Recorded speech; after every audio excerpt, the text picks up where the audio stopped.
골로새서 2장 16절부터 23절까지 다 같이 읽겠습니다. 시작. 그러므로 먹고 마시는 것과 절기나 초하루나 안식일을 이유로 누구든지 너희를 비판하지 못하게 하라. 이것들은 장래일의 그림자이나 몸은 그리스도의 것이니라. 아무도 꾸며낸 겸손과 천사 숭배를 이유로 너희를 정죄하지 못하게 하라. 그가 그 본 것에 의지하여 그 육신의 생각을 따라 헛되이 과장하고 머리를 붙들지 아니하는지라. 온몸이 머리로 말미암아 마디와 힘줄로 공급함을 받고 연합하여 하나님이 자라게 하심으로 자라느니라. 너희가 세상의 초등학문에서 그리스도와 함께 죽었거든 어찌하여 세상에 사는 것과 같이 규례에 순종하느냐. 곧 붙잡지도 말고 맛보지도 말고 만지지도 말라 하는 것이니 이 모든 것은 한때에 쓰이고는 없어지리라. 사람의 명령과 가르침을 따르느냐. 이런 것들은 자의적 숭배와 겸손과 몸을 괴롭게 하는 데에는 지혜 있는 모양이나 오직 육체에 따르는 것을 거만한 데에는 조금도 유익이 없느니라. 아멘. 하나님의 말씀입니다.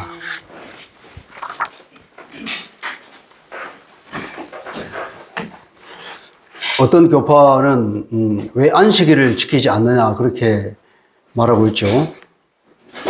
근데 이 안식일 준수라고 하는 것은 10계명 중에 제4계명에 해당하는 계명이거든요. 여러분 어떻게 생각하세요?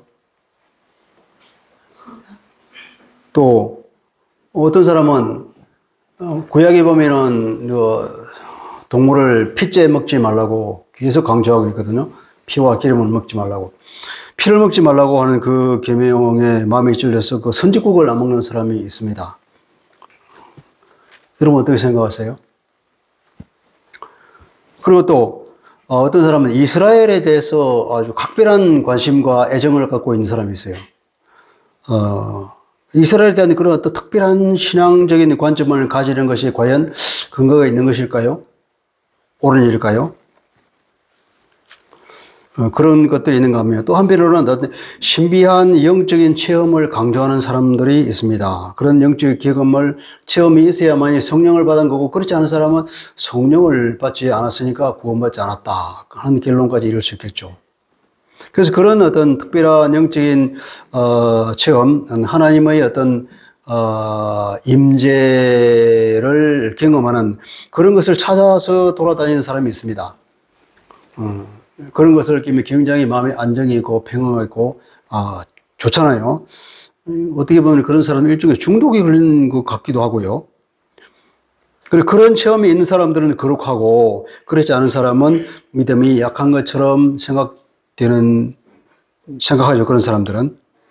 그런데 보면 또 그렇게 성령의 많은 은사를 받아서 활발하게 성령 사역을 하던 목사가 어느 날 여자 문제로 넘어지는 경우 또 어느 날 돈 문제로 실족하는 경우도 들어있더라고요. 또 보면 특별한 어떤 경건 운동이 회자되고 있죠. 금식을 통한 깊은 기도와 성령 체험을 추구하는 사람들이 있습니다. 그래서 어떤 사람은 40일 금식 기도를 몇 번씩이나 하잖아요. 경건하게 살기 위해서 일체의 육적인 욕구를 거부하면서 하나님 앞에 깊이 들어가고자 하는 그런 영적인 욕구를 우리가 볼 수 있습니다. 또 어떤 사람들은 극도로 가난하게 사신 어떤 목사님에 대한 존경의 마음이 넘치는 것도 볼 수 있죠. 신문에도 나고 그분이 돌아가신 데 보니까 뭐 신발 한 켤레밖에 없더라 하는 얘기. 그렇게 청빈하게 사신 분에 대한 칭찬이 자자하죠. 그래서 어떤 경우에는 뭐 그런 경건한 삶을 살기 자기 경건을 위해서 심지어는 고행을 한다거나 혹은 금욕을 하다거나 극도의 자기 학대를 하는 경우도 있죠.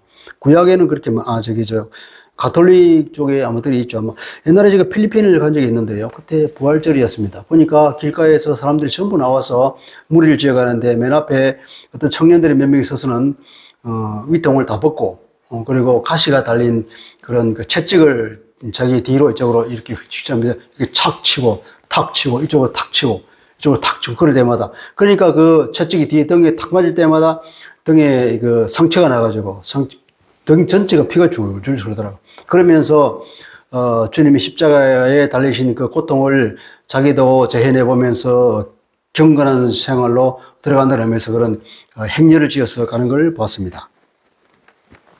그런 어떤 고행이나 금욕이나 자기 학대를 통해서 경건을 추구하고자 하는 심령들이 우리의 마음에는 누구에게는 있죠. 그렇지만 이것들은 어떻게 보면 우리 신앙 여정이라고 하는 우리의 그 긴 여행에 여러 함정이 되고 있어요. 함정들. 다양한 소리들이 있고 다양한 이단의 속삭임들이 있는데 그것은 바로 말씀을 좀 더 깊이 있게 알고자 하는 그런 사람들에 대해서 솔깃한 유혹으로 다가오고 또 주님과 더 친밀해지고 싶은 성도들에 대해서 굉장한 유혹으로 다가오죠. 이럴 때 우리는 과연 신앙생활을 어떻게 해야 올바른 것일까 하는 질문에 도달하게 됩니다. 골로새서 2장 앞부분에는 2장 8절부터 15절까지는 철학, 즉 헛된 속임수로 사람의 영혼을 사냥하는 그 사냥꾼을 조심하라 하는 그런 말씀이었죠. 그러니까 이게 이제 과연 그것이 그리스도에게서 나오는 진리인가 아니면 세상에서 나오는 세상 학문인가 철학인가, 그것은 세상 초등 학문이라고 했죠. 우리 영적인 하나님이 열어주시는 그 진리에 비하면 세상에서 인간이 추구하는 진리라는 것은 너무나 차원이 낮고 유치하기 때문에 그래서 초등학문이라고 번역을 하는 겁니다. 이걸 초등학문이라고 했죠. 사실 좀 더 적나라하게 번역하자면 좀 유치한 세상살이의 원리라고 번역해야 되겠죠. 그런 원리에 따라서 우리는 더 이상 살지 않습니다. 우리는 차원을 달리하는 사람이죠. 우리는 하나님 안에서 그 하나님이 주시는 그 진리에 따라서 살아가야 되는데 우리가 어떤 솔깃한 이게 들렸다. 그러면 그것이 하나님에게서 온 그리스도에게서 온 진리인가 아니면 세상 살이를 하는 세상의 유치한 하나의 원리에 불과한 것인가를 잘 분별해야 된다는 거죠. 오늘 우리에게 주시는 주님의 말씀은 이러한 세 가지 그 신앙 여정의 함정에 대해서 조심하라 하는 그런 말씀입니다. 첫째 뭘까요? 율법주의를 조심하라는 겁니다. 율법주의, 이제 율법주의죠. 이제 16절, 17절 말씀인데요. 다 같이 읽어볼까요? 시작. 그러므로 먹고 마시는 것과 절기나 초하루나 안식일을 이유로 누구든지 너희를 비판하지 못하게 하라. 이것들은 장래일의 그림자이나 몸은 그리스도의 것이니라. 자, 먹고 마시는 것,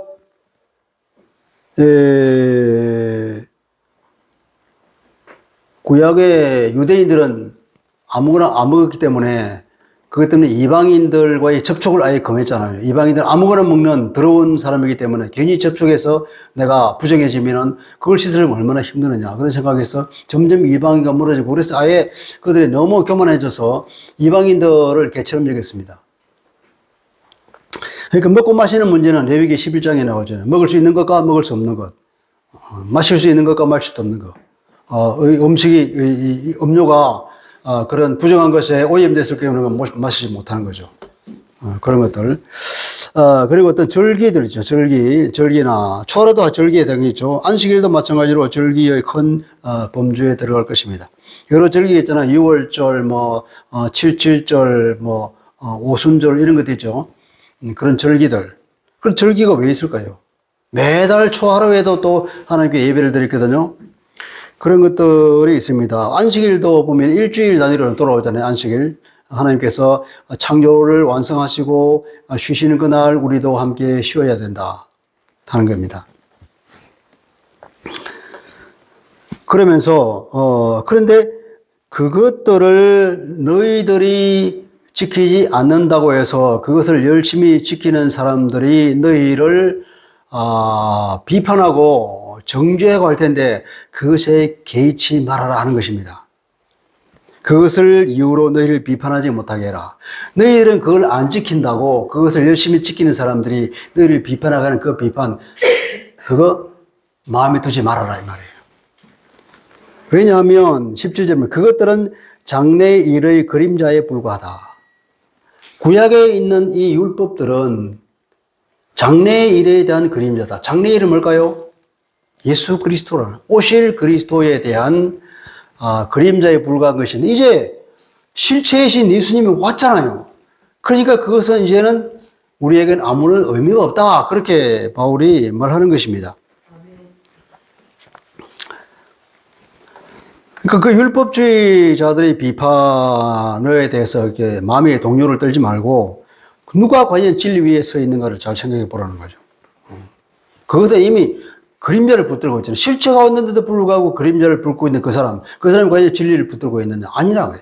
우리는 실체를 붙들고 있다. 실체를 붙들고 예수를 딱 붙들고 있다는 겁니다. 그리스도가 오심으로써 율법은 그 기능이 끝났죠, 그죠? 그리고 또 그리스도께서 율법을 완성하셨다고 말씀하셨습니다. 마가복음 7장 18, 19절 이렇게 말씀하고 있습니다. 예수께서 이르시되 너희도 이렇게 깨달음이 없느냐? 무엇이든지 밖에서 들어가는 것이 능히 사람을 더럽게 하지 못함을 알지 못하느냐? 이는 마음으로 들어가지 아니하고 배로 들어가서 뒤로 나갑니다. 그러므로 모든 음식물을 깨끗하다 하느니라. 예수님이 이미 선포하셨어요. 그들이 먹는 것, 정결한 것, 먹을 수 있는 것은 구약에 정해져 있으니까 그것을 먹으려고 그렇지 않은 부정한 음식을 안 먹으려고 길을 썼는데 주님 말씀하시기를 뭐냐? 그것들은 다 마음으로 들어가는 것이 아니라 입으로 들어간다. 입으로 들어가면 어떻게 되죠? 소화돼서 다 나오잖아요. 그러니까 너희를 더럽히지 못해. 더럽히는 것은 뭐가 더럽힌다? 네 마음에 있는 것이 더럽힌다. 네 마음속에 있는 거예요. 그렇게 주님이 말씀하시면서 모든 음식물은 깨끗하다고 선언을 하십니다. 실제이신 주님께서 오셔서 그렇게 선포를 하셨죠. 그리고 사도행전 10장에서 보면 베드로에게도 하나님께서 환상을 보여줬잖아요. 하늘에서 뭐 보자기에 쌓인 그릇이 내려왔는데 그 안에 보니까 온갖 뭐 짐승들이나 혹은 뭐 짐승들의 날짐승, 기는 짐승, 벌레들이 다 들어있다고. 그래서 하나님께서 말씀이 하늘에서 베드로야 잡아먹어라 그랬잖아요. 베드로에게다가 나는 지금까지 이런 부정한 음식을 먹은 적이 없습니다. 그렇죠. 3번 반복하면서 베드로야 잡아먹어라. 그러면서 하나님이 깨끗하게 한 것을 더럽다고 하지 말아라. 그건 뭐냐? 이미 이방인과 유대인 사이에 어떤 장벽을 철폐해버리고 그리고 먹는 것에 대한 하나님의 규례가 이제는 그리스도 안에서 성취가 됐기 때문에 의미가 없다 하는 하나님의 말씀으로 우리가 이해할 수 있습니다. 그런데 이 구약에서 말하는 이 절기에 관한 것, 근데 제사에 관한 것, 이런 것도 의식법이라 그러거든요. 어떤 의식, 제사 의식에 관한 것, 예배 의식에 관계되는 이러한 규정들이 중요한 의미가 있어요.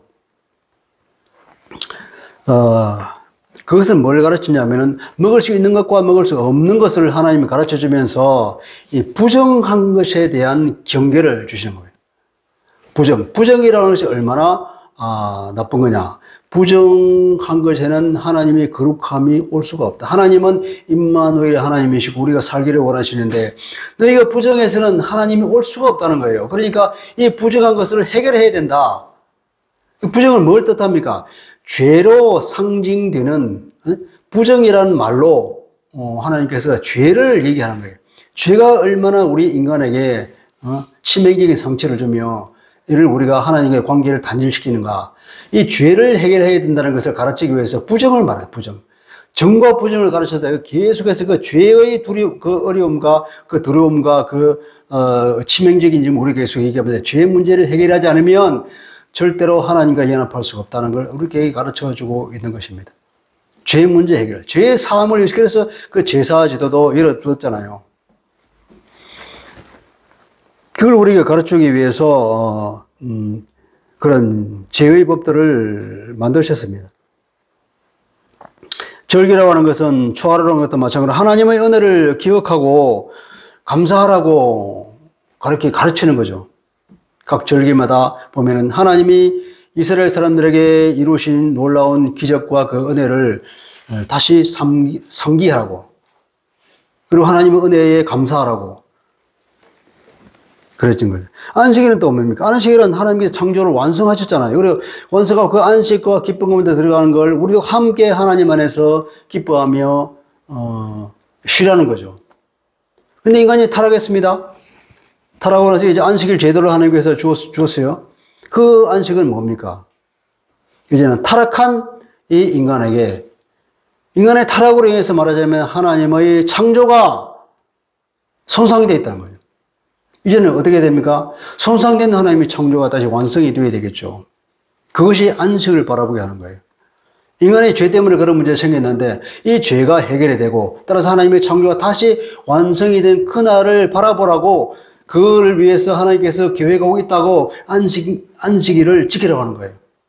안식일은 그럼 뭡니까? 메시아가 오는 날에 이루어질 것이니까 그것을 대망하라는 것입니다. 하나님의 창조를 완성할 것인데 그것을 기대하며 대망하며 이 일에 하나님이 얼마나 관심이 많은지를 함께 생각하라는 겁니다. 그런 의미에서 안식일을 주었죠. 안식일을 지키라고 누누이 결정하고 그래서 10계명의 제4계명이 안식일을 지키라는 명령으로까지 들어와 있는 것입니다. 이 전체적으로 보면은 인간의 죄성과 그 구원의 필요성을 강조하는 것이 구약의 율법의 기능이죠. 그래서 메시아를 기대하게 만드는 것입니다. 아, 메시아가 오지 않으면 안 되겠구나. 그래서 메시아를 간절히 기다리게 만든 거죠. 그래서 우리가 신약과 구약의 이제 관계를 살펴봐야 할 텐데, 신약 시대를 사는 우리가 왜 그럼 구약을 읽어야 되느냐? 실체이신 주님께서 오셨는데, 그래서 구약과 신약의 관계를 우리는 알고 있어야 됩니다. 구약은 뭐냐면 하나님의 구원 계획과 오실 메시아에 관해서 써놓은 책이 구약이다. 그 하나님의 진리를 우리에게 계시해 놓은 게 구약이거든요. 그 구약의 예언과 하나님의 약속에 의해서 메시아가 오셨는데 그분에 관한 이야기가 신약이죠. 신약은 그러니까 예수 그리스도의 십자가 사역을 통한 구원의 성취를 우리에게 말해주고 있는 책이 신약이잖아요. 그 신약은 그러니까 구약에 이미 예언되어 있는 것이 실현됐다 하는 거예요. 구약이 없으면 신약 그 자체만으로는 의미를 가질 수가 없는 거죠. 그러니까 신약을 알아야 그러니까 구약이 이해되는. 구약만 가지고는 또 이해가 안 되는 거예요. 신약에 관한 어떤 지식이 없이는 구약만 가지고. 그래서 이스라엘 사람들은 구약을 받고도 그 의미를 제대로 깨닫지 못했죠. 오신 메시아를 보고서야 드디어 구약을 읽을 때에 아 이게 바로 하나님이 우리에게 주신 그 약속을 말하고 있는구나. 아 인간은 참 그 죄의 문제를 해결하지 안 하면 안 되겠구나 하는 그런 절박함을 느끼게 만들고 하나님의 계획을 알게 되고 그래서 드디어 하나님 그 계획을 이루셨는데 그분이 바로 예수가 바로 그리스도구나 하는 것을 알게 되는 거죠. 그러니까 신약을 알아야 구약이 이해가 되고 구약을 알아야 그리스도를 이해하고 하나님과 우리와의 관계가 이해가 되는 거예요. 그리스도의 정체성을 확인할 때는 바로 이 구약을 알아야만이 더 깊이 있게 이해가 된다는 말씀입니다. 자, 이 율법이 그리스도 안에서 성취가 되었는데 구약의 주제는 뭐냐면 우리가 보면 창세기 보면 창조가 나오잖아요. 하나님의 창조. 그리고 인간이 타락한 게 나오죠. 그리고 거기에 대한 심판이 나오잖아요. 이 창조와 타락과 심판 그리고 하나님께서 구원을 해주셨습니다. 그리고 나중에 완벽한 영원한 완전한 구원을 또 약속하셨습니다.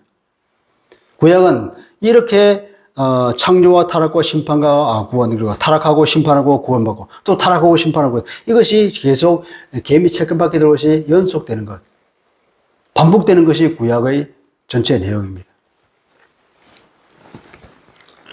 신약의 주제는 뭡니까? 구약의 율법이 성취되었다는 것입니다. 예수 그리스도가 십자가 사역을 통해서 하나님의 구약에서 약속하신 이 죄의 문제 해결하는 것 이것을 이루셨다는 거예요. 또 한편으로 보면은 이 율법이 완성이 되었다고 볼 수 있죠. 예수님이 말씀하셨습니다. 내가 구약을 폐하러 온 줄 아느냐? 아니 내가 완성하러 왔다 그랬잖아요. 그러면서 뭐라 그랬습니까? 훼손된 율법을 정상 상태로 회복한 거죠. 유대인들이 율법을 지킬 수가 없으니까 지킬 수 있걸 하기 위해서 차 떼고 포 떼고 뭐 이렇게 다 떼버리고 껍데기만 남기고 율법을 지켰다 이렇게 말하고 있는데 예수님은 아니다. 원래의 취지는 그게 아니다. 그래서 이 율법의 높이를 하나씩 높여버린 거예요. 그걸 보니까 아무도 율법을 지킬 수 있다는 꿈도 꾸지 못하는 상태로 만들어버렸는데 주님이 그것이 율법의 완성이라는 거예요. 훼손된 율법을 주님께서 완성을 원상태로 회복시키시고 그리고 그것을 성취하시고 이제는 예수를 따르는 사람들은 그 높아진 율법을 지킬 수 있다고 그랬습니다. 놀랍지 않습니까? 그런데 예수님 오심으로써 또 율법은 이제 끝났습니다. 율법의 시기가 끝나버린 거예요. 율법이 마침이 되었다 그랬거든요. 율법은 그리스도가 오실 때까지만 기능하게 되어 있다. 우리 지난번에 말했죠. 이 율법이라고 하는 이 정서로 쓰여지는 종이로 쓰여진 이 정서가 어떻게 됐다고? 예수님이 십자가에 함께 못 박혀버렸다는 겁니다. 그러니까 정서로서의 율법은 이제는 더 이상 의미가 없는 거예요. 그래서 우리는 그리스도인의 자유 그러면 어떤 자유냐? 뭐 죄로부터의 자유 이라고 말할 수 있지만 이 기본적으로 그리스도인 자유로 하는 것은 바로 율법으로부터 자유인 거예요. 이제 과거에 유대인들이 율법을 지키려고 그렇게 애쓰고 노력했던 것으로부터 우리 완전히 자유함을 얻은 거예요. 할렐루야. 아멘. 그러나 한편으로 보면 하나님의 말씀은 여전히 하나님의 말씀이에요. 구약에 그러면 죽었느냐? 죽지 않았습니다. 아직도 여전히 살아있는 율법이거든요. 하나님의 말씀이기 때문에 왜 그러냐면은 그 율법의 정신이 여전히 살아있다는 것입니다. 율법의 정신이 뭡니까? 하나님의 공의와 사랑. 그런데 그것은 여전히 살아있는, 그리스도 안에 살아있습니다. 그래서 성령을 통하여서 그 율법의 요구가, 율법의 정신이 예수 믿는 사람에게 이루어진다. 그리고 그렇게 로마서 8장에 말하고 있습니다. 우리는 조문 하나를 따라서 딱 이렇게 율법을 지키는 것이 아니라 성령이 우리 안에 오셔서 우리를 이끌어 가셨기 때문에 성령을 따라가면은 율법에 요구하는 그 율법 정신이 저절로 이루어지게 된다 하는 거예요. 그래서 그런 의미에서 율법은 여전히 살아있다는 겁니다. 바울이 말하기에 율법은 거룩한 것이다. 그렇게 말하죠. 그 의식에 관한 법은 완전히 폐지가 되었지만, 그죠? 그것이 폐지된 그 의식법도 이 법을 통해서 우리는 그리스도를 더 잘 이해하게 되고 하나님의 사랑을 더 깊이 알게 되기 때문에 우리에게 유익한 것으로 여전히 성경으로서 기능을 하고 있고, 그리고 구약에 보면은 이런 의식법 말고 이런 사회 정의에 관한 거, 사회생활 할 때 어떻게 살아야 하는 걸, 이웃에게 사랑을 베풀고 뭐 이런 여러 가지 규정이 있잖아요. 그런 것들을 우리가 시민법 혹은 사회법이라고 말할 수 있는데 그런 것들은 어떻게 되냐면 그리스도 율법에 이제 편입되죠. 과거에 구약의 율법이 그리스도 율법으로 바뀌었다고 볼 수 있겠죠. 그럼 그리스도 율법이 뭡니까? 주님께서 우리에게 말씀하신 딱 한 가지밖에 없잖아요. 이거 서로 사랑하라 그랬잖아요. 그것이 그리스도 율법이라면 그 사랑 안에 이것들이 다 편입된 거죠. 녹아 있는 거죠. 그죠? 그런 시민법이나 사회법들은 서로 사랑하라고 하는 이 한 가지 계명에 그리스도 율법에 다 포함이 되어 버린 거죠. 그렇게 해서 이제 구약이 신약에서 성취가 되고 완성이 되고 이제는 우리가 구약이 조문에 매여 있지 않지만 그러나 그 전체 정신이 다 새롭게 그리스도 안에 성취가 되고 그리스도 안에 녹아있고 그리스도의 율법에 사랑이라는 법에 다 녹아 있어서 결코 우리는 구약에서 말하는 그 율법의 정신은 한마디도 떨어지지 않고 그대로 성취가 되는 것입니다. 자, 두 번째로는 뭡니까? 신비주의를 조심하라는 거예요. 체험주의를 조심하라는 얘기예요. 18절, 19절은 이렇게 말합니다. 아무도 꾸며낸 겸손과 천사 숭배를 이유로 너희를 정죄하지 못하게 하라. 그러니까 꾸며낸 겸손이나 천사 숭배를 하는 사람들이 그렇게 하지 않는 너희들에게 정죄한다는 거예요. 너희들은 왜 천사 숭배도 안 하느냐? 너희들은 왜 겸손하지 않냐? 이렇게 정죄하지 못하게 하라는 겁니다. 왜 그러냐면은 그가 그렇게 하는 사람들은 그 본 것에 의지하여서 그 육신의 생각을 따라 헛되이 과장하고 그럽니다. 그리고 그 사람들도 머리를 붙들지 아니한다. 머리이신 예수님을 붙들어야지 엉뚱한 것을 붙들고 있다는 겁니다. 바로 이 머리가 뭐냐면은 이 머리를 통해서 온 몸이 서로 마디와 힘줄로 결합되어 가지고, 그죠? 머리로부터 모든 자영을 공급받아서 자라느니라. 어떻게 자란다? 하나님이 자라게 하시는 그 자람으로 자란다. 그 자라는 그렇게 연합됨으로써 어떻게 하나님께서 자라게 하신다 하는 겁니다. 우리의 믿음이 자랍니다. 우리 신앙이 성숙되기 위해서는 어떻게 된다고요? 머리이신 그리스도에 붙어 있었다는 거예요. 거기서 떨어지는 사람은 전혀 믿음의 성장이 있을 수가 없다는 거예요. 진리이신 예수님이 붙어 있지 않으면 하나님의 말씀을 통하지 않고는 그 어떤 것도 믿음을 성숙시키지 못한다는 겁니다. 자, 여기서 꾸며는 겸손과 천사 숭배라고 말하고 있는데 그 당시에 이 사람들이 천사 숭배를 하는 이유를 말하고 있는 것입니다. 꾸며낸 하는 이 단어는 문자적인 의미로는 의도된 이 말이에요. 어떤 목적을 가진 거예요. 어떤 목적을 가진 겸손이에요. 그러니까 뭔가 어떤 의도를 가지고 겸손을 가장하고 있다 하는 그런 의미예요. 겸손해서 겸손한 것이 아니라 어떤 의도를 가지고 겸손한 채 하면서 천사를 숭배한다 이 말이에요. 예를 들면 나는 부족해서 나는 정말 하나님께 나갈 수가 없어. 그래서 내가 깊이 기도했더니 천사가 나타나지 뭐야. 그러면 나를 대신해서 하나님께 내 기도를 들어주고 그리고 나 대신 하나님을 섬기더라. 그래서 나는 이제 천사만 섬기면 돼요. 나는 천사를 섬기고 있어. 이렇게 천사 숭배 사상이 그 당시에 많이 있었던 것 같아요. 왜 나는 겸손해서, 겸손한 척 하는 거죠. 내가 어떻게 감히 하나님께 나가서 천사를 섬기면 천사가 내 대신 하나님을 섬기잖아. 이런 식으로 그런 풍조가 있었단 말이에요. 근데 신비를 찾아가는 거죠. 신비스러운 어떤 현상. 또 보면은 신비한 체험들. 그 신비한 체험이 없으면 넌 성경을 못 받았네. 그렇게 말하고 혹은 그런 신비한 체험이 많으면 대단히 영성이 깊은 사람처럼 그렇게 인정이 되고 자기도 그렇게 생각하고 주변도 그렇게 생각하면서 그렇게 생각하는 사람은 어떻습니까? 마음으로 좀 우쭐해지죠. 그렇지 못한 사람은 왠지 좀 주눅이 들죠. 나는 뭐 예수를 모르는 사람이구나. 구원 못 받았나? 이런 의심을 가지게 되고 그런단 말이죠. 하나님께서는 바울의 입을 통하여서 전혀 그렇지 않다고 말씀하시는 겁니다. 기독교는 사실 신비한 종교예요. 신비 그 자체죠. 모든 것이 신비한 것입니다. 그러나 그 신비가 우리를 구원에 이르게 하지 않는다는 것입니다. 우리는 어떻게 구원을 하냐면 예수를 믿음으로 구원을 한다는 거예요. 우리가 분명히 알고 눈으로 보고 우리 함께 살았던 그 예수가 십자가를 짐으로써 문을 여시고 예수를 하나님이 보내신 하나님의 아들이요 구원자를 알고 그분을 믿을 때에 우리는 하나님 앞에서 의롭다는 선포를 받게 되고 하나님의 자녀로 다시금 회복이 된다는 이것이 성경의 진리라는 것입니다. 예수를 믿는 것이 핵심이라는 것입니다. 신비한 어떤 것을 의지해야 믿음이 성장하는 것도 아니죠. 어떻게 보면 오히려 이 신비한 현상, 신비한 체험 그 자체가 사탄의 역사는 중요한 통로가 되어 있다는 것을 우리는 너무나 많이 보게 됩니다. 우리가 신비를 거부하고 배척할 이유는 전혀 없죠. 왜냐하면 기독교 자체가 신비 그 자체니까요. 신비한 체험을 강조하고 신비한 영적 경험이 믿음의 깊이라고 주장하는 이것이 신비주의인데 그것은 아니라는 거예요. 신비를 인정하지만은 그는 그 신비를 강조한다. 말씀보다 앞세운다. 절대로 아니라는 것입니다. 그것은 본말이 전도된 것이라는 겁니다.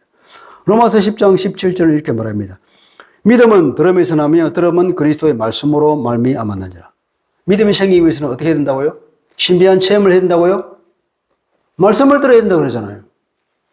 하나님의 말씀을 들을 때에 우리가 믿음이 생기고 구원을 얻게 되는 것이지 신비한 체험을 해서 그렇게 하나님을 직접 만났다, 예수를 만난다 그 체험이 그를 구원하는 건 아니라는 겁니다. 예수님은 그런 신비한 기적을 많이 행하셨지만 그걸 기적을 믿고 예수를 믿는 사람들은 그 믿음이 약하기 때문에 그들을 신뢰하지 않았다고 그랬습니다. 또 보면 이런 신비주의는 어떤 해악이 있습니다. 자, 18절에 보면은 후반절에 보면 그가 그 본 것에 의지하여 그 육신의 생각을 따라 헛되이 과장하고 그러면 그가 그 본 것에 의지한다. 그러니까 신비한 체험을 한 사람은 자기가 본 것에만 의지하는 거예요. 말씀을 의지해야 되는데 자기가 본 것이 전부이냐 그것이 너무 관심이 쏠리고 그것이 근거해서 신앙생활을 한다는 겁니다. 그게 이 신비주의가 주는 해악이죠.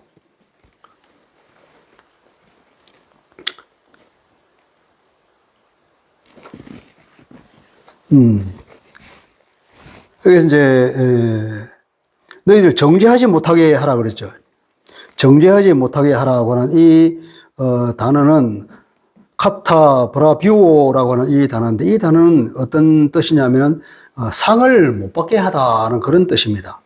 혹은 상을 빼앗다, 불리하게 판결하다, 그것이 발전해서 정죄하다라는 뜻으로도 번역될 수 있는데, 그래서 성경을 번역을 보면은 어떤 것은 상을 빼앗다 하는 것으로 번역한 데도 있고, 어떤 데는 이렇게 정죄하다라고 번역한 거죠.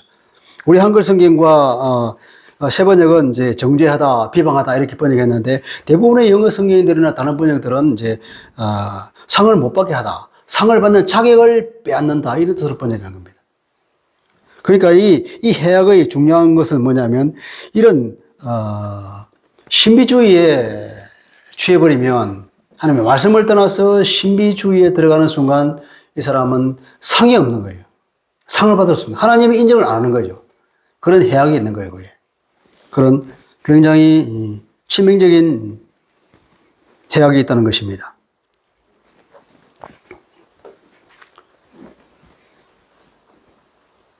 우리 만약에 그걸 이제 정죄하다, 비방하다라는 것으로 번역한다 그러면 이제 이런 뜻이 되겠죠. 성령 받지 않았다고 해서 성령 받지 않은 사람을 이제 업신여긴 거 있죠. 좀 이렇게 믿음이 약한 거로 처구하고, 그리고 그렇게 이제 업신여긴 사람 앞에 서면 왠지 자기가 주눅 들고 나는 뭔가 거룩하지 않는 사람인가 봐. 저 사람 좀 더 거룩하고, 나는 좀 믿음이 약하고, 이렇게 되는 현상을 말합니다.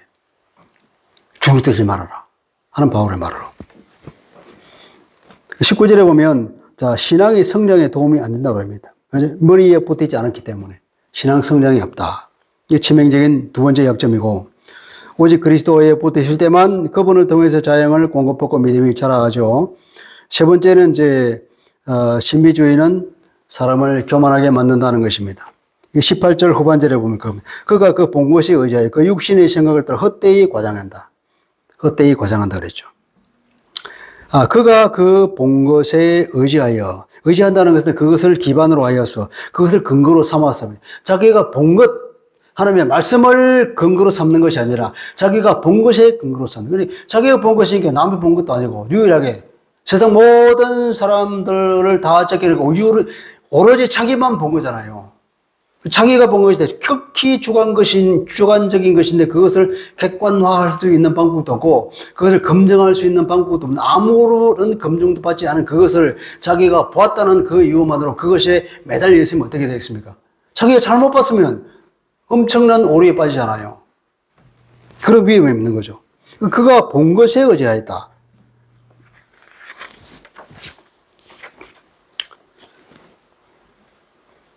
킹 제임스 성경은 그가 본 것에 의지하여, 그가 보지 않은 것에 의지하여 이렇게 말합니다. 원래 단어에 이제 영어로 치면 not라고, no라고 하는 단어를 집어넣어서 성경을 썼는데, 이것은 뭡니까? 지금 우리 성경을, 우리가 가지고 있는 이 번역 원문, UBS라고 하는 성경 사본인데 그것이 아닌 TR이라고 하는 그 원문입니다. 이건 이제 텍스투스 레셉투스라고 하는 건데, 이거 뭐라 그럴까, 이게 받아들여진 원문. 근데 그 당시에 공인 원문이잖아요. 공인 원문인데 이것을 기준으로 해서 킹제임스 성경은 이제 번역을 했는데, 보지 않은 것. 그러니까 만약에 그것이 사본 과정에서 누군가가 매라고 하는 말을 집어넣었다 그러면 이제 그런 뜻이 되겠습니다. 그 당시에는 그런 것을, 신비주의를 너무 추구하다 보니까 어떤 사람은 자기 보지도 않은 것을 봤다고 주장하면서 거기에 매달려 있는 사람을 비판하는 내용을 볼 수 있겠죠. 자기가 본 것에 의지해서 하나님의 말씀을 보다도 앞세우는 것을 해악을 말하고 있는데, 심지어는 보지 않은 것도 봤다고 주장하면서 그렇게 교만하게 구는 사람들을 비판하는 것을 볼 수 있는 거죠. 그 당시 신비주의자들의 어떤 분위기가 그랬던 것을 반영하는 것 같습니다. 그리고 또 하나는 뭐냐면 뒤에 헛되이 과장하고 그랬잖아요. 헛되이라고 하는 것은 까닭을 없다는 겁니다. 아무 근거 없다는 거예요. 이유 없이 그냥 그들은 과장하는 거예요. 과장하고 그랬지만 이게 이제 아무 근거 없이 이제 과장한다는 게 부풀려야 되는 거예요. 이게 뭐랄까, 이게 우리가 흔히 말하면 뭐 허파에 바람이 들어갔다 그러잖아요. 부풀려지는 거예요. 이게 마음이 부풀려지는 거죠. 이게 마음이 부풀리다는 거예요. 그게 교만이잖아요. 교만. 그러니까 헛되이 과장하는 것이 아니라, 이거 더 정확한 의미는 근거 없이 근거 없이 자기가 본 것이 대단한 것으로 생각하면서 다른 사람에 대해 마음이 교만해져서 다른 사람에 대해서 함부로 정죄하고 함부로 믿음이 없다고 판단하고 자기가 우쭐거리는 그런 상태에 빠진다는 거예요. 그리고 그 육신의 생각을 따라가잖아요. 그 하면 그 자신이라는 걸 강조하거든요. 그건 주관적이라는 것을 강조하는 겁니다. 아무도 본 적이 없는 자기 자신만 본 그것에 의지하여서 그것을 근거로 삼아서 객관적인 하나님의 말씀이 있는데 그 말씀에 근거해서 우리가 어떤 판단을 해야지 자기가 본 것에 의지해서 그것을 근거 삼아서 모든 것을 판단한다 그러면 얼마나 치명적인 오류에 빠질 수 있겠습니까? 그러니까 육신의 생각을 따라서 그랬죠. 육신의 마음을 따라서 육체의 마음입니다. 육체의 마음을 따라서 이것은 반대되는 게 뭡니까? 영의 생각을 따라서 성령의 인도가 아닌 이 말이에요. 굉장히 위험하다는 거죠. 그러니까 성령의 은사를 경험한 사람은 특히 교만을 경외해야 됩니다. 바울이 그랬죠. 바울이 고린도후서 12장에서 말하자면 계속 고린도 교회에 와가지고 자기 자랑을 늘어놓으면서 바울을 헐뜯은 그 사람을 생각하면서 바울이 그래 나도 부득불 내가 자랑을 해야 되겠다 그러면서 이제 하는 말이 그럽니다. 고린도후서 12장 1절 5절 보면 무익하나마 내가 부득불 자랑하노니 주의 환상과 계시를 말하리라. 내가 그리스도 안에 있는 한 사람을 아노니 그가 14년 전에 셋째 하늘에 이끌려 간 자라. 한 사람만 자기 객관을 시킵니다. 내가 그랬다는 소리 안 하고 바울은 너무 부끄러우니까. 그가 몸 안에 있었는지 몸 밖에 있었는지 나는 모르거니와 하나님은 아시느니라. 내가 이런 사람을 아노니 그가 몸 안에 있었는지 몸 밖에 있었는지 나는 모르거니와 하나님께 아시느니라. 그러면서 사실을 보면 그가 낙원으로 이끌려가서 말로 표현할 수 없는 말을 들었으니 사람이 가히 이루지 못할 말이로다. 내가 이런 사람을 위하여 자랑하겠으나 나를 위하여는 약한 것들을 위해 자랑하지 아니하노라. 바울이 이런 엄청난 영적인 경험과 체험을 한 거예요. 그런데 바울은 밖에 나와서 이 얘기를 입 밖에도 내지 않았다는 거예요. 이 14년 전이라 그러면 아마 정상적인 사역을 하기 전에 자기가 고향 다소로 가 있을 그 시절에 아마 경험한 것 같아요. 엄청난 이게 신비적인 체험과 그런 영적인 성령 체험을 많이 하고 그리고 하늘에 올라가서 하나님 주님으로부터 많은 메시지를 받고 많은 깨달음이 있었는데 그 얘기를 다른 사람이 아무 얘기도 안 하는 거예요. 자랑하지도 않고 그걸 떠벌리지도 않고 그것이 왜냐하면 객관적이기 아니기 때문에 그걸 말하고 그러는데 성경을 기준으로 해야지 자기가 말하는 걸 말하고 그걸 믿는 사람이 생긴다면 그건 큰 잘못이거든요. 그러니까 바울이 일체 그 얘기를 안 한 거예요. 근데 사실 성령의 여러 은사들은 성경에 다 나와 있잖아요. 성령께서 우리에게 은사를 주셔요. 신비한 능력이 우리에게 옵니다. 성령을 통해서. 그런 많은 유익한 일을 하게 되는 능력이 되잖아요. 신약은 바로 성령 시대 아닙니까? 근데 이 성령의 신비한 어떤 것들을 우리가 부인하고 그걸 배제하고 배척하라는 얘기가 아니라 그것에 근거하여서 극히 주관적인 것을 보고 어떤 것을 판단하는 기준을 삼다든지 그것을 보지 못한 사람에 대해서 우월적인 관념을 가진다든지 이것은 절대로 안 된다는 겁니다. 그게. 그런 우리가 신앙생활을 하면서 함정이 있을 수가 있고요. 세 번째 함정은 뭐냐면 금욕주의를 말하고 있습니다. 금욕주의가 다 발전하면 이제 경건주의로 발전하는데 이 20절부터 22절에 있는 말씀이 그것입니다. 너희가 세상의 초등학문에서 그리스도와 함께 죽었다면 어찌하여 세상에 사는 것과 같이 규례에 순종하느냐?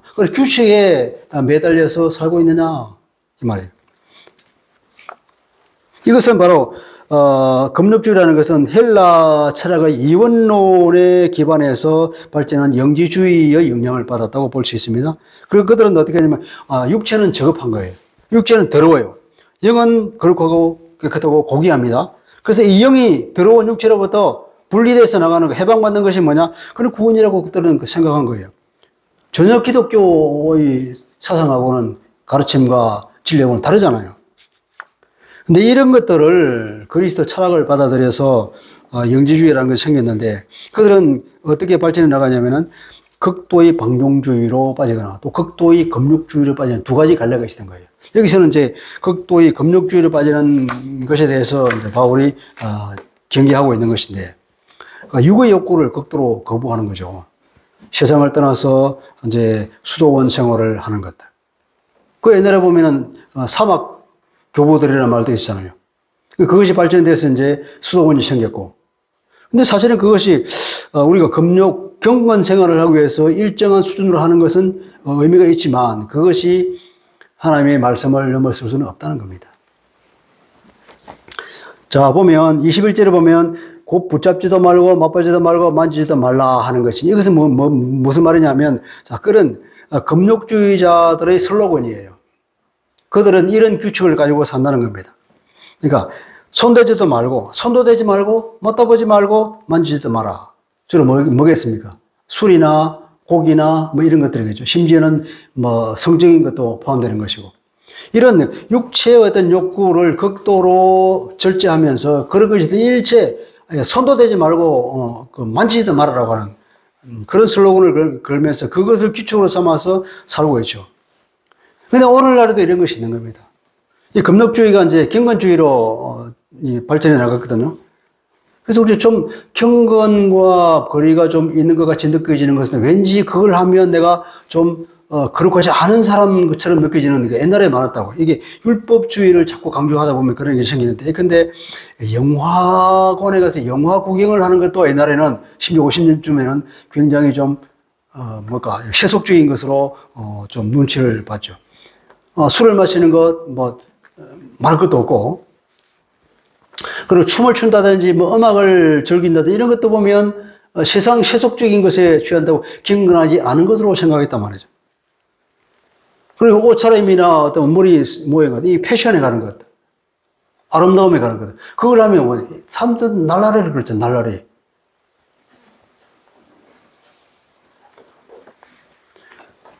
그런 것들이 다 이 금욕주의적인 영향이 끼치고 있는 것이고, 그게. 그러다 아마 규칙을 정해놓고 공동생활을 하고 그것이 발전되어서 중시의 수도원으로 발전한 것 같은데 사도는 이것에 대해서 책망하고 있습니다. 하나님의 말씀이 아니라 사람이 만든 규칙에 종이 되어서 살고 있다 이렇게 비판하고 있습니다. 너희가 세상의 초등학문에서 그들이 수호와 함께 죽었다면 이 세상의 초등학문에 그랬죠. 아까 얘기해봤는데 이 유치한 세상살이의 원리에 따라 사느냐. 우리는 이미 차원을 달리하는 하나님의 진리를 받고 이제는 영적으로 우리가 하나님의 자녀가 됐고 이제 이 세상에서는 비록 몸을 담고 있지만 우리의 본향은 하늘이고 우리의 소망은 하늘에 있다는 거예요. 그리고 차원을 달리하는 그런 삶을 사는데 어찌 아직도 우리 세상적인 것에 초등학문적인 그런 유치한 세상살이의 원리에 따라서 아직도 살고 있냐. 그렇게 비판하고 있다. 그러니까 바울이 말하자면 우리는 어떻게 살아야 된다고요? 우리는 우리가 어떤 사람인가를 자부심을 가지고 우리 정체성을 인식하면서 자부심을 가져야 된다는 거예요. 그리고 이런 세상의 유치한 세상살이의 원리에 따라서 그런 차원 다진 삶에서 벗어나라 하는 거죠. 이미 세례를 통하여서 그리스도 안에서 죽어서 세상의 유치한 원리에서 벗어났는데 아직도 세상에서 살고 있는 것처럼 세상 사람들이 붙잡혀 있는 그런 규칙에 얽매여서 살고 있느냐. 이게 바울의 책망이라고 볼 수 있습니다. 그리고 22절은 이렇게 말합니다. 이 모든 것은 한때에 쓰이고 없어지리라. 그리고 사람의 명령과 가르침을 따르느냐 그랬죠. 어떤 의미가 들어오지 않는데 첫째 이것은 사람의 명령과 가르침을 따르고 있는 것이다. 이거예요. 이런 것들은 사람의 명령과 가르침을 따르는 것이다. 우리 앞에 8절에서 그랬잖아요. 누가 철학과 헛된 속임수로 너희를 사로잡을까 주의라. 이것은 어쩌고 이것은 사람의 전통과 세상의 초등학문을 따르며 그리스도를 따르는 것이 아니라 8절과 동일한 의미입니다. 이런 것들은 사람의 명령과 가르침이지 그리스도에 나오는 진리가 아니기 때문에 그렇다. 두 번째, 자 이것들은 한때 쓰이고 없어지리라 그랬잖아요. 한때 쓰이고 없어진다? 문자적으로 번역하면 그것은 사용함에 따라서 없어지게 되어 있는 것이다. 이게 무슨 말일까요? 사용하게 됨으로써 없어지는 것이다. 예수님께서 마태복음 15장 17절에서 이렇게 말합니다. 입으로 들어가는 것은 모든 것은 배로 들어가서 뒤로 버려지는 줄 알지 못하느냐. 입으로 들어가서 뒤로 버려지는 거예요. 그러니까 음식이 몸을 어떻게 한다고 더럽히지 않는다는 거예요. 정작 더럽히는 것은 너희 마음에서 나오는 거죠. 마음에서 나온다. 이것이야말로 사람을 더럽게 한다. 마음에서 나오는 것은 악한 생각과 살인과 간음과 음란과 도둑질과 거짓 정언이니 비방이니 이런 것들이 사람을 더럽게 하는 것이다. 그렇다면 이 말씀이 이 의미와 같다 그러면 너희들이 금욕주의를 하면서 음식을 조이하는데 그것이 너희를 더럽히는 것이 아니다, 절대로. 그것을 먹으면 그냥 다 없어져 버리잖아. 그걸 더럽히는 건 정작 마음이 중요한 것이다. 그런 의미를 볼 수 있고, 또 한편으로는 세상에는 이런 여러 가지 규칙이 났다가 사라졌다, 났다가 세상 풍조에 따라서 뭐 한때는 경건주의가 유행하고 또 한때는 뭐가 유행하고 뭐 이런 유행하잖아요. 그런 것을 말한다 그러면 세상에는 이런 것들이 났다가 없어지고 났다가 없어지고 하니까 그것도 언젠가는 없어질 것이다. 이런 의미도 볼 수 있는 것이고요. 어떤 의미를 보든지 간에 해악을 말하고 있습니다. 그래서 우리는 결국 원칙으로 돌아가야 되겠죠. 우리 지난주에서 성경에서 말하고 있는 것. 우리는 세상 밖으로 나가지 않습니다. 하나님이 세상을 이처럼 사랑하사 그랬잖아요. 세상을 구원하기 위해서 그리스도를 보내셨는데 어떻게 우리 세상 밖에 나갑니까? 우리 이 세상 속으로 들어가서 세상을 변화시키고 세상에 하나님의 나라를 세우는 것이 그리스도이잖아요. 네. 그래서 2장 6절 7절에 말하고 있대요. 너희가 그리스도를 주로 받았으니 그 안에서 행하라. 그 안에 뿌리를 받고 시험을 받아서 교훈을 받은 대로 믿음의 굳게 서서 감사함을 넘치게 하라 그랬잖아요. 이제 그리스도 안에 구원에 관한 것이 다 있다. 다른 어떤 것도 필요 없다는 겁니다. 자, 우리 삶의 모든 것이 어디에서? 그리스도 안에서 이루어져야 된다. 그리스도 밖에는 한 발짝도 나가지 말고 그리스도 안에서 다 이루어져서 그 안에 우리가 뿌리가 박혀지고 그 안에서 자라가고 그 안에서 열매를 맺고 그 안에서 우리가 믿음 가운데 감사함을 넘치게 하는 것. 이것이 그리스도인이 살아갈 방법이고 우리가 이 철로육지의 길을 걸어갈 때에 이런 함정을 다 피해서 정상적인 삶을 하면 된다는 거죠. 결론은 23절이잖아요. 23절에 보면 이런 것들은 자의적인 숭배와 겸손과 몸을 괴롭게 하는 데는 훌륭하지만 육체에 따르는 것을 금지하는 데에는 아무도 조금도 유익함이 없다는 거죠. 자의적인 숭배. 자의적인 숭배 한 단어인데 이 한 단어가 뭐냐? 자기가 원하는 예배의식을 말하는 거예요. 자기가 원하는 예배의식, 인간이 지 맘대로 만들어 놓은 종교, 예배의식 그걸 말하는 거예요. 다시 말하면 이것은 사이비 종교다 이 말이에요. 그 사이비 종교 대표적으로 뭐라고요? 천사 숭배다 이 말이에요. 겸손, 아까 말한 꿈이란 겸손이겠죠? 가짜 겸손이고요. 대표적으로 천사 숭배. 그때는 천사 숭배라는 그런 것으로 나왔지만 지금은 또 다른 여러 가지가 있죠, 그죠? 그런데 그 경건주의로 나오는 이것들이 해악에 있다는 겁니다. 그래, 그들은 몸을 괴롭게 하는 거다. 몸을 학대하는 데에는 정말 그 능력이 있죠. 그런 것들은 지혜 있는 모양이라 지혜를 가지고 지혜 있는 것 같은 말이다 이 말이에요. 그들의 말을 들어보면은 정말 그럴듯하게 들리는 거예요. 그런 말이다. 그러나 육체를 금하는데 육체에 따르는 것을 금하는데 육체에 따르는 금하는 것은 육체의 만족을 금하는데 이 말이에요. 육체의 만족을 육체적인 욕구를 만족시키는 것 같아요. 육체라고 하는 것은 우리가 죄성을 가진 육체라니까 어떤 마음의 죄성을 다스리는 데에는 아무런 능력이 없다. 이런 뜻이에요. 아무리 금욕주의를 한다 해도 인간의 그 근본적인 식욕을 버릴 수 있겠습니까? 성욕을 버릴 수 있겠습니까? 어떤 것도 버릴 수 없는 거예요. 그 마음속에 있는 그 사단이 그걸로 해서 우리에게 죄성을 심으면 그것을 그렇게 금욕주의에 간다고 해서 그걸 다스릴 수 있겠습니까? 불가능하다는 거예요. 아무런 의미가 없다는 겁니다. 요약해보자면 우리의 믿음의 여정에는 세 가지 함정이 있습니다. 첫째 뭐라고 그랬습니까? 율법주의 함정. 실제이신 그리스도가 오셨기 때문에 우리는 율법으로 자유합니다. 두 번째는 뭐라고 그랬죠? 신비주의의 함정. 체험주의의 함정. 체험보다 말씀보다 체험을 앞세우면 절대로 안 된다는 거죠. 오직 믿음은 그리스도 안에서 말씀으로만 자란다는 것입니다. 잘못하면 죽이게 전도되기 때문에 우리 그걸 잘 봐야 되겠죠. 세 번째로는 금욕주의 함정 혹은 경건주의 함정입니다. 이것은 그리스도가 아니라 사람의 계명과 가르침을 따르게 만들기 때문에 그렇습니다. 또 이런 것들은 뭡니까? 사람을 교만하게 만들죠. 이런 것들은 다 육체의 욕구, 그러니까 죄성을 억제하는 조금도 도움이 되지 않는다는 것입니다. 그래서 우리는 어떻게 됩니까? 기독교의 진리를 잘 알아야 됩니다. 기독교 진리를 알기 위해서는 말씀을 봐야 알 수 있겠죠. 그죠? 이 말씀을 통해서 제대로 알고, 그래서 일체의 이단이나 사비 사상을 배격하고 우리가 어디에 머리 있는 그리스도를 붙잡아야 된다. 그리스도를 붙잡아서 신앙의 성숙을 이루어가면서 평범하지만 건전한 삶을 사는 것. 우리가 조금 더 영적인 체험을 못해도 상관이 없습니다. 그걸 하는 대로 하나님의 특별한 어떤 은혜를 줘서 새로운 일을 할 수 있는 능력을 주실 수 있겠지만 없다고 해도 아무런 상관이 없는 거예요. 주시면 감사함으로 받고 그러나 그것을 교만으로 떨어지면 안 되고 그것을 자기가 받은 것에 자기가 본 것에 의지해서 줄도 안 되고 항상 뭐냐면 하나님의 말씀에 의지해서 모든 걸 판단하고 생각해야 된다는 것. 예. 그리고 우리가 말씀 안에서 자라갑시다. 그리고 우리가 세상 안으로 들어가서 세상의 하나님의 나라를 세웁시다. 기도합시다. 그러신 아버지, 오늘은 골로새서를 통하여서 바울의 입을 통하여서 설교하는 내용을 우리가 들었습니다. 하나님, 우리가 인생의 이 믿음의 여정을 살아갈 때에 여러 가지 함정이 있다는 것을 우리에게 경고해 주고 있는 것을 듣게 됩니다.